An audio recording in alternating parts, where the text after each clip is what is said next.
دل میں ایک تمنا تھی کہ میں بھی حج کروں۔ چنانچہ حضرت مرشد عالم رحمۃ اللہ علیہ کے سامنے ایک مرتبہ میں خوب رویا۔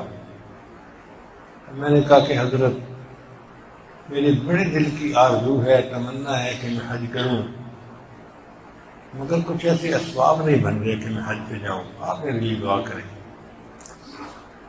اچھا میں رو رہا تھا، ٹپ ٹپ آنسو گر رہے تھے اور حضرت مرشد عالم مسکرا رہے تھے۔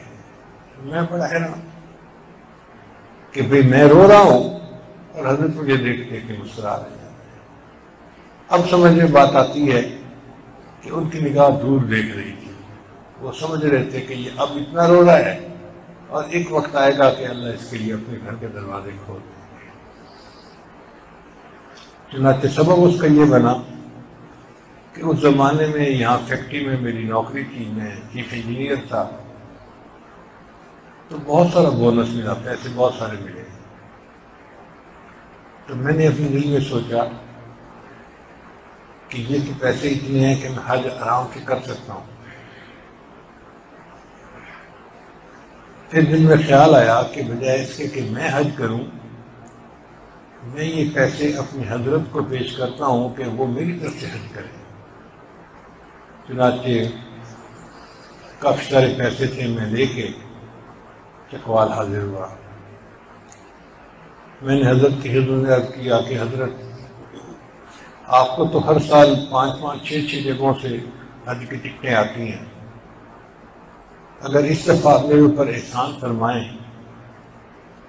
تو یہ پیسے قبول کر لیں اور اس کی ٹکٹ خرید کے یہیں سے حج پہ کریں۔ حضرت مسکرائے اور حضرت نے وہ ہدیہ قبول کر لیا اور مجھے ہی فرمایا کہ فرانس اور انگلینڈ والوں کو بتا دو کہ میں ان کی ٹکٹ پہ حج نہیں کروں گا، میں سیدھا پاکستان کے حج پہ جاؤں گا۔ تو خطوں کے جواب بھی چونکہ میں ہی لکھتا تھا تو میں نے ان کو خط لکھ دی۔ اب جب میں حضرت سے رخصت ہونے لگا نا، دوسرے دن دفتر جانا تھا، تو حضرت کی خدمت میں ملنے کے لیے گیا۔ حضرت مجھے اجازت دے، میں نے واپس جانا ہے۔ تو حضرت نے ہاتھ پکڑ کے بٹھا لیا، فرمایا مجھے تو حج کے لیے تم نے اتنا ہدیہ دے دیا، خود حج پہ کیوں نہیں جاتے؟ میں نے کہا حضرت میں بھی پروگرام بنا لیتا ہوں حج پہ جانے کا، مگر دل مجھے کہہ رہا تھا کہ پیچھے پیسے تو ہیں نہیں، بینک اکاؤنٹ تو زیرو ہے، تو حج کیسے کروں گا؟ میں نے کہہ دیا ٹھیک ہے حضرت، میں نے بھی ارادہ کر لیا۔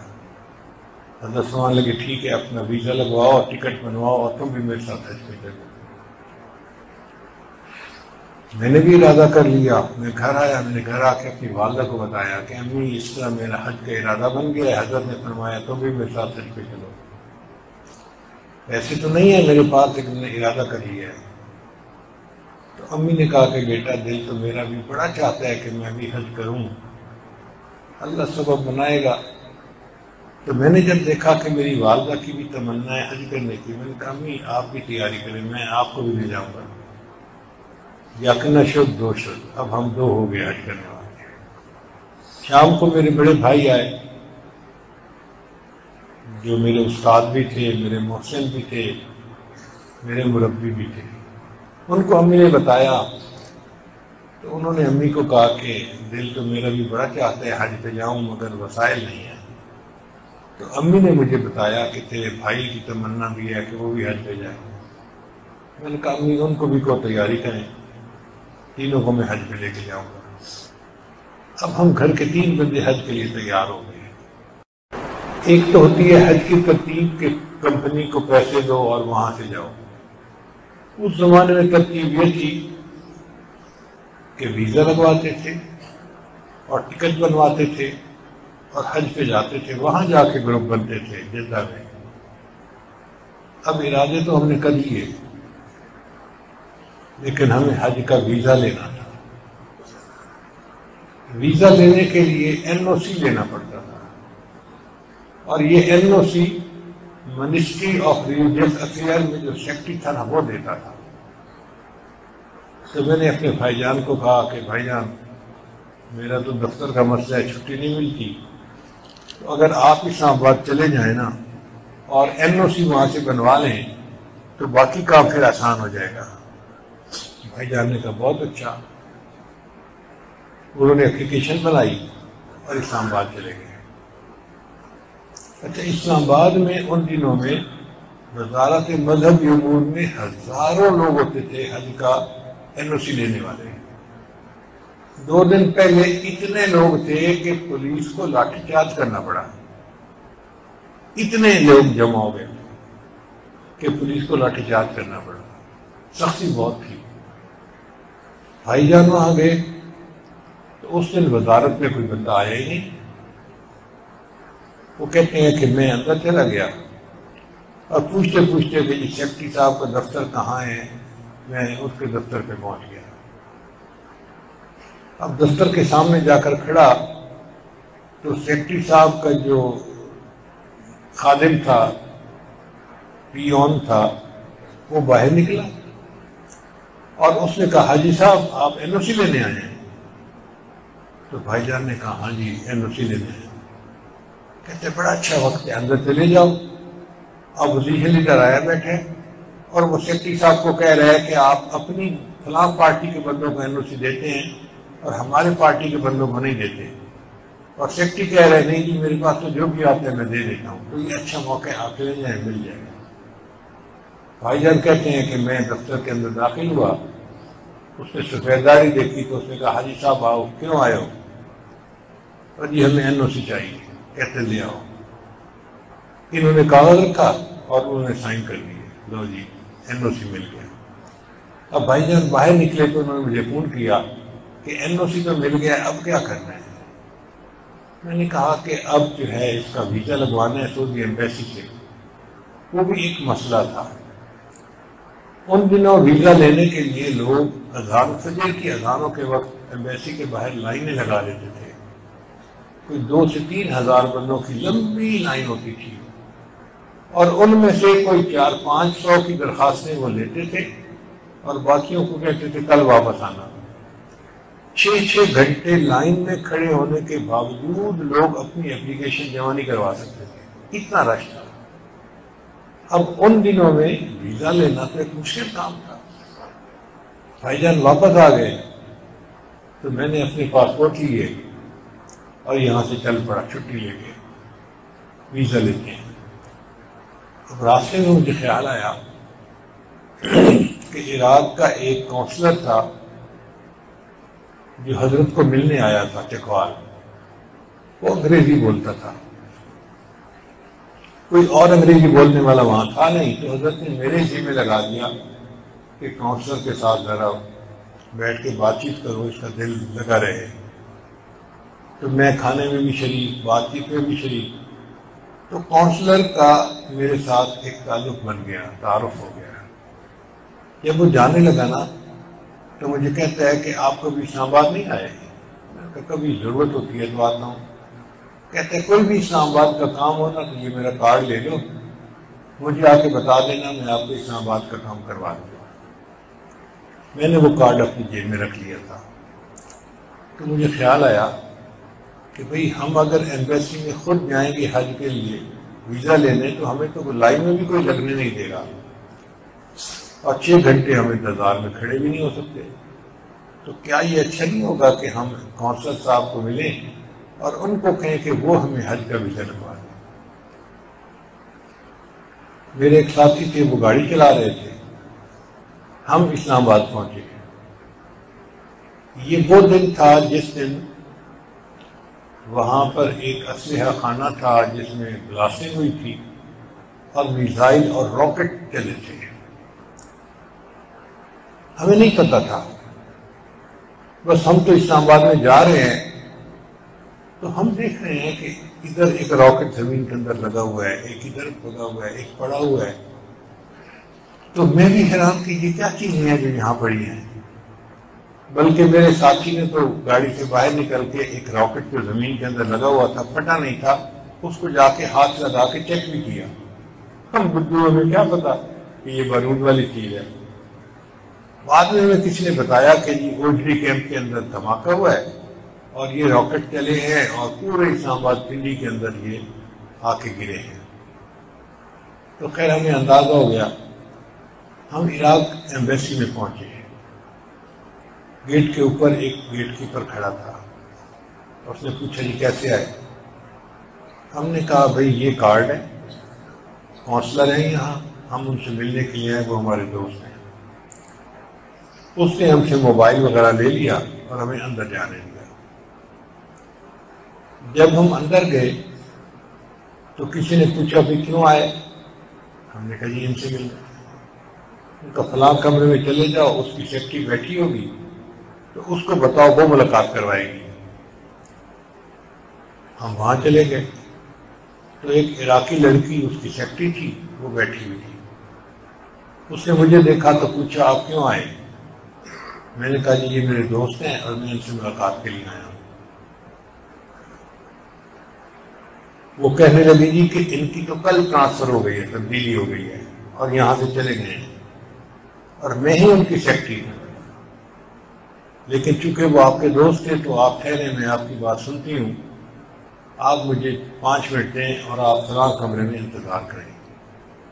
تو قریب ایک کمرہ تھا جو لائبریری تھی، دن کے 10-11 بجے کا وقت تھا۔ میں وہ لائبریری میں چلا گیا۔ اب مجھے ذہن میں خیال آیا کہ میں یہاں تو اپلیکیشن دے رہا ہوں حج کے لیے، اللہ کے حضور کی تو اپلیکیشن دوں نا، تو کیوں نہ میں چاشت کے نفل یہیں پڑھ لوں۔ وضو تھا، میں نے اپنا رومال بچھایا، اللہ نے مصلی ساتھ دیا ہوتا ہے میں، اور میں نے وہاں پہ 2 رکعت پڑھنے شروع کر دیا۔ اب جب میں نماز پڑھ رہا تھا نا، اس وقت وہ جو سیکرٹری لڑکی تھی وہ آئی مجھے دیکھنے کے لیے کہ یہ بندہ کیا کر رہا ہے۔ اس نے دیکھا نفل پڑھ رہا ہوں، وہ بڑی حیران ہوئی، کالی داڑھی تھی، ینگ جسم تھا اس وقت، تو حیران ہوئی کہ اتنا ینگ لڑکا دن کے اس وقت میں عبادت کر رہا ہے۔ تو اللہ نے اس کے دل میں ایک نرم گوشہ پیدا کر دیا، اور اس نے نیت کر لی کہ یہ جس کام کے لیے آیا ہے اس کام میں اس کی ہیلپ کروں گا۔ خیر جب میں نے نماز پڑھ لی، اللہ سے دعا مانگی، اور دعا مانگ کے میں اس کے پاس گیا۔ اب اس کے پاس بات کرتے ہوئے عجیب، اس کی طرف تو میں دیکھ نہیں رہا تھا، دیکھ تو میں نیچے رہا تھا، بات اسے کر رہا تھا، وہ اس کی عادی نہیں تھی۔ یہ لوگ تو آنکھوں میں آنکھیں ملا کے بات کرنے کے عادی ہوتے ہیں۔ اب میں دیکھ کے نیچے رہا ہوں، بات اسے کر رہا ہوں، تو اس کو بھی بڑی حیران ہوئی۔ مجھے کہتی ہے آپ کیوں آئے ہیں، مقصد کیا ہے؟ میں نے کہا یہ مقصد ہے سعودی عرب کا ویزا حاصل کرنا، اور ہم آئے تھے کہ ہم ان کو کہیں گے وہ ویزا لگوا دیں گے، مگر آپ تو بتا رہی ہیں کہ وہ تبدیل ہو گئے اور چلے گئے، اور نیا بندہ ابھی تک نہیں آیا۔ اس نے کہا نیا بندہ نہیں آیا، لیکن آپ کے ویزے کا کام تو میں بھی کروا دوں گی، وہ تو کوئی مسئلہ نہیں ہے میرے لیے، آپ مجھے پاسپورٹ دے دیں۔ تو جی میں نے 3 پاسپورٹ اس کو دے دیے اور پوچھا کہ ویزا کب تک لگ جائے گا۔ اس نے کہا آج میں بھیجوں گی اور پرسوں ویزا آ جائے گا، تو پرسوں کی بجائے اس سے اگلے دن آپ آ کے مجھ سے پاسپورٹ لے جائیں۔ مجھے یقین نہیں آ رہا تھا۔ میں نے اس سے دوبارہ پوچھا ویزا لگ جائے گا؟ اس نے کہا کہ ہم ایمبیسی کی ڈاک بھیجتے ہیں نا، تو یہ کوئی عام حاجی کی ڈاک نہیں ہوتی، یہ ایمبیسی کی ڈاک ہوتی ہے، یہ پاسپورٹ جائیں گے اور پکا ویزا لگے گا اور پرسوں آ جائے گا، آپ اس سے اگلے دن آ کے مجھ سے ویزا لے جائیں۔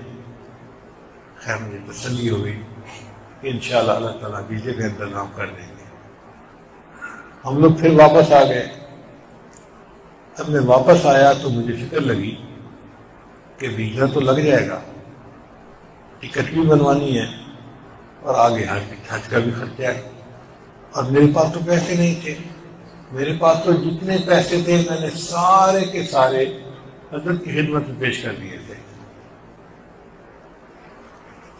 اب میں سوچ میں پڑ گیا کہ کیا کروں۔ تو میرے ایک دوست تھے انجینئر تھے، ان کا نام تھا شمشیر صاحب، وہ جدہ میں چیف انجینئر تھے۔ میں نے ان کو فون ملایا اور میں نے کہا کہ شمشیر صاحب میں حج کا ویزا لگوا رہا ہوں، لیکن میرے پاس اس وقت خرچہ نہیں ہے، تو جدہ تو میں پہنچ جاؤں گا، آگے کا جتنا خرچہ ہوگا وہ آپ کر دینا، پھر جب مجھے پیسے ملیں گے تنخواہ کے تو میں آپ کو واپس کر دوں گا۔ اس نے کہا فکر نہ کرے، آپ آئیں صحیح۔ مجھے ڈیٹیل بتا دیں کہ آپ نے کس دن آنا ہے، میں ایئرپورٹ پہ آؤں گا اور آپ کی فیسیں وغیرہ ساری جمع کروا کے آپ کو باہر نکالوں گا۔ تو مجھے تھوڑا اور اطمینان ہو گیا کہ چلو ایک بندہ ہے جو خرچہ کرے گا اور پھر میں اس کو قرضہ واپس لوٹا دوں گا۔ اب دلی طور پہ میں بہت مطمئن تھا کہ اللہ نے انتظامات کر دیے اور میں حضرت کے ساتھ حج پہ جا رہا ہوں۔ اللہ کی شان دیکھیں کہ اس سے اگلے دن میں دفتر میں گیا تو دفتر میں پتہ چلا کہ کارخانے والوں نے بونس دیے ہیں۔ بونس کا مطلب تنخواہ انعام کے طور پہ دی جاتی ہے، اور اس سال انہوں نے 12 بونس دیے، یعنی 12 تنخواہیں اکٹھی دے دی۔ آپ یوں سمجھیں کہ پورے سال کی تنخواہیں اکٹھی مل گئی تنخواہ کے علاوہ، وہ تو کافی سارے پیسے بن جاتے تھے۔ اب میں نے وہ پیسے نکلوائے تو میری ایک جیب میں نہیں آتے تھے، میں نے کچھ ایک جیب میں ڈالے، کچھ دوسری جیب میں ڈالے، اور میں گھر آیا اور میں نے آ کے امی مبارک کو اللہ نے انتظام کر دیا۔ امی نے دعا دی اور ہم اطمینان کے ساتھ وہاں سے اسلام آباد چل پڑے۔ لیکن میرے دل میں ایک پریشانی تھی کہ ہم نے ویزا تو لگوا لیا اور خرچے کا انتظام بھی ہو گیا، ٹکٹ تو نہیں بنوائی، اور فلائٹیں ساری فل بک تھی۔ خیر ہمارے ایک ساتھی تھے، ان کے ماموں کا گھر تھا اسلام آباد میں، ہم رات کو وہاں ٹھہرے، کھانا کھایا تو ان کے ماموں نے مجھ سے بات چیت کی۔ اس نے کہا جی کہ آپ کا حج کا پروگرام ہے۔ میں نے کہا حج کا پروگرام تو ہے لیکن ٹکٹ آج کل نہیں مل رہی، فلائٹیں بک ہیں، تو ہمارے لیے ٹکٹ بنوانا ایک مسئلہ ہے۔ اچھا وہ ماموں جو تھا نا وہ ٹیلی فون ڈپارٹمنٹ میں جنرل مینیجر تھا، یہ پی ٹی سی ایل جس کو کہتے ہیں نا، پاکستان ٹیلی فون جو ہوتی ہے اس کا، وہ جنرل مینیجر تھا۔ وہ کھانا کھاتے ہوئے اس نے میری بات سنی، کہتا ہے ٹکٹ تو آپ کو میں بنوا دوں گا۔ میں نے کہا میرے ساتھی تو بتا رہے تھے کہ آج آخری فلائٹ چلی گئی۔ اس نے کہا اچھا بات کرتے ہیں۔ لو جی اگلے دن اس نے ٹکٹ کے لیے بات کی، ہر بندے نے کہا جی کہ آخری فلائٹ بھی چلی گئی ہے، اب تو کوئی فلائٹ ہی نہیں پیچھے۔ اس نے ایئرپورٹ پہ فون کیا تو ایئرپورٹ پہ ایک ٹیلی فون ڈپارٹمنٹ والوں کا کمرہ ہوتا ہے، وہ رہتے ہی وہیں ہے ڈیوٹی پہ، تاکہ اگر ایئرپورٹ کا کوئی فون خراب ہو تو اس کو فوراً ٹھیک کر دیا جائے۔ وہاں ایک سپروائزر تھا، جی ایم نے اس کو فون کیا اور اس کو کہا کہ بھئی جو یہاں کا انچارج ہے نا ایئرپورٹ کا، اس کے پاس جاؤ اور کہو کہ مجھے 3 ٹکٹیں بنوانی ہیں، بنا کے دو۔ تو مینیجر نے کہا جی کہ ہمارے پاس تو کوئی فلائٹ ہی نہیں، چلی گئی، اب تو بن ہی نہیں سکتی۔ تو اس نے کہا اچھا اگر وہ کہتے ہیں نا کہ ٹکٹ کوئی نہیں تو ان کے سارے ٹیلی فون لائنیں خراب کر دو، اور یہ تمہیں کہیں گے جی کہ ٹیلی فون لائنیں خراب ہیں تو آپ کہنا جی جی ایم سے بات کریں۔ یہ بیوروکریٹ بھی عجیب لوگ ہوتے ہیں۔ چنانچہ وہ سپروائزر تھوڑی دیر میں گیا، اس نے جا کے تاریں کھول دی، کچھ آگے پیچھے کر دیا۔ اب ایئرپورٹ پہ تو شور مچ گیا جی کہ سارے فون خراب ہو گئے۔ اس زمانے میں سیل فون نہیں ہوتے تھے، صرف لائن کے فون ہوتے تھے۔ اب ایئرپورٹ کی ساری لائنوں کا بند ہو جانا تو ایک بڑا مسئلہ تھا۔ تھوڑی دیر بعد مینیجر کا فون آیا جی ایم کو کہ سر ہماری ساری لائنیں خراب ہو گئی ہیں اور نظام درہم برہم ہو گیا ہے، تو آپ ہماری لائنیں ٹھیک کروا دیں۔ جی ایم صاحب نے کہا مجھے 3 ٹکٹیں چاہیے، مجھے 3 ٹکٹیں بنا دیں، آپ کی 3 لائنیں ٹھیک کروا دوں گا۔ اس نے کہا جی کہ ٹکٹیں تو نہیں مل سکتی۔ اس نے کہا پھر لائنیں بھی ٹھیک نہیں ہو سکتی۔ یہ میرے سامنے گفتگو ہو رہی تھی فون پہ۔ لو جی تھوڑی دیر کے بعد وہ جو ایئرپورٹ کا انچارج تھا اس نے فون کیا کہ سر میرے ذہن میں ایک ترتیب آئی ہے کہ آخری فلائٹ جو ہے چلی گئی، لیکن کوئی 200-300 بندے ہیں جن کے پاس ویزے لگے ہوئے ہیں اور وہ ٹکٹیں بنوانے کے لیے آگے پیچھے پھر رہے ہیں۔ تو بجائے اس کے کہ یہ حاجی لوگ دھکے کھائیں ہیں، ہم کیوں نہ ایک ایکسٹرا فلائٹ چلا دیں، حاجیوں کا بھی کام ہو جائے گا اور کمپنی کا بھی فائدہ ہو جائے گا۔ تو میں پرائم منسٹر کے پاس جا رہا ہوں ایکسٹرا فلائٹ کی اجازت لینے کے لیے۔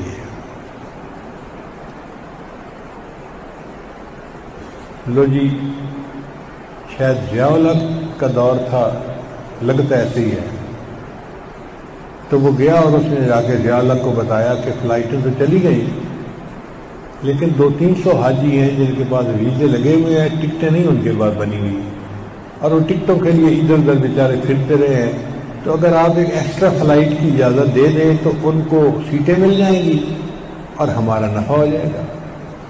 اس نے اجازت دے دی تو اس نے ہم 3 بندوں کی ٹکٹیں سب سے پہلے بنا دیں اور فون کیا، جی ایم صاحب میں نے 3 بندوں کی ٹکٹیں بنا دی ہیں، اب آپ ہمارا فون ٹھیک کروا دیں۔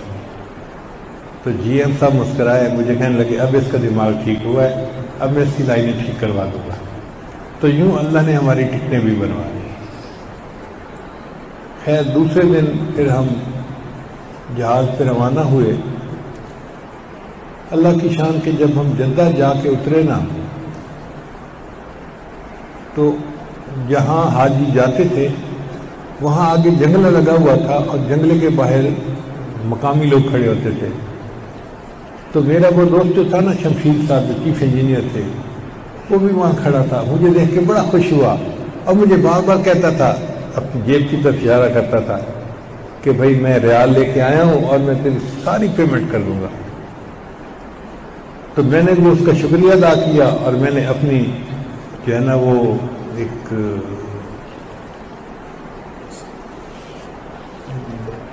پرس تھا جو یہاں احرام کی حالت میں باندھتے ہیں، میں نے اس کی طرف اشارہ کیا کہ بھائی میرے پاس پیسے ہیں، میں پیمنٹ کر دوں گا۔ اس طرح ہم نے حج کی وہاں پر پوری پیمنٹ کی اور اللہ نے ہمیں حج کے لیے قبول کر لیا۔ پھر حرم میں جا کے حضرت سے ملاقات ہوئی تو حضرت نے پھر سمجھایا کہ طواف کیسے کرتے ہیں، صحیح کیسے کرتے ہیں، فلاں کیسے کرتے ہیں، یہ سارا کچھ۔ الحمدللہ یہ زندگی کا پہلا حج تھا، اور میں سمجھتا ہوں اس میں جہاں والدہ کی دعائیں شامل تھیں وہاں میرے شیخ کی بھی دعائیں شامل تھیں، اور یہ شیخ کی دعائیں تھیں جس نے میرے لیے کام آسان کر دیا۔ پھر حضرت کی میت میں مدینہ طیبہ جانا ہوا اور حضرت نے مدینہ طیبہ میں روضہ انور پہ خود ساتھ لے کر گئے اور پیش فرمایا۔ الحمدللہ ثم الحمدللہ، اللہ تعالیٰ کی یہ رحمت ہے کہ اپنے اکابر کی دعاؤں کے صدقے اللہ تعالیٰ یہ توفیق عطا فرما دیتے ہیں۔ اس میں میرا اپنا عمل کوئی نہیں ہے، 100% پکی بات ہے، یا شیخ کی دعائیں ہیں یا ماں کی دعائیں ہیں، کسی کی دعا لگی جو اللہ آسانی فرماتا ہے، ورنہ ہم جیسے نالائقوں کے لیے یہ کام کوئی آسان